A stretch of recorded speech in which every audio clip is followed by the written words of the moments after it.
မင်္ဂလာပေါင်းနှင့်ပြည့်စုံနိုင်ကြပါစေမေတ္တာရှုံ၍လုံကြပါစေသစ္စာဆောင်၍အောင်ကြပါစေ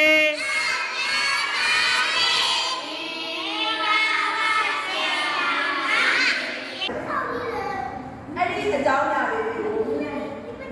အဲ့ဒီအကြောင်းအရာလေးကလူတွေကြီးလာရင်စိတ်တော်ကလေးဖြစ်လာတယ်စိတ်တော်ကလူတွေကြီးလာလို့ဒီသောနာတရားအားထုတ်တယ်ဉာဏ်လျှောက်တယ်ဆိုတော့အလုံးကိုလုံးတာရင်အဲ့ဒီလုံးကသစ္စာရှိရဲ့သစ္စာဆောင်ရဲ့အောင်ရပါစေသစ္စာဆောင်ရဲ့အောင်ရပါစေအဲ့ဒီသစ္စာကမိမိမှာအပူကြုံလာတယ်တောကကြုံလာတယ်ဒုက္ခကြုံလာတယ်ဒုက္ခတော့ပြောစရာလေသမီးတို့လိုချင်တာတွေကိုဒီကလိုလိုက်တော့ကြုံတော့လားအဲ့ဒီချိန်မှာတော့မကြံဒုက္ခရောက်နေတဲ့အချိန်ဒုက္ခရောက်နေတဲ့အချိန်မှာမကြံသူသည်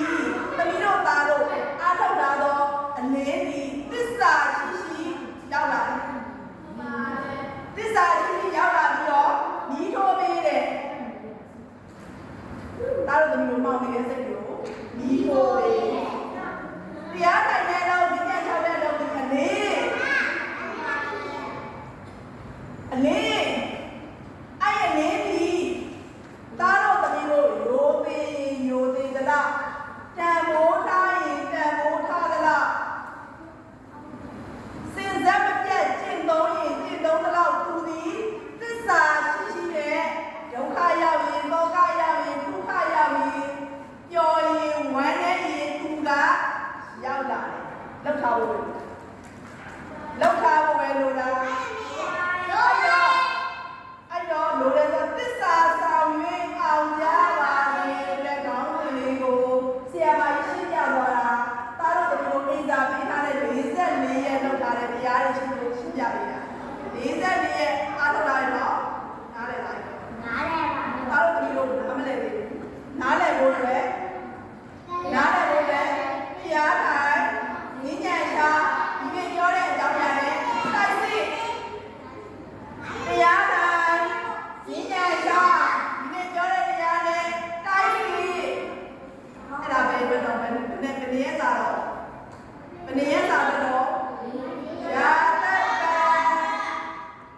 ရာသက်ပံသစ္စာလား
ဆောင်ရင်အောင်ကြပါစေတရားတော်လေးကို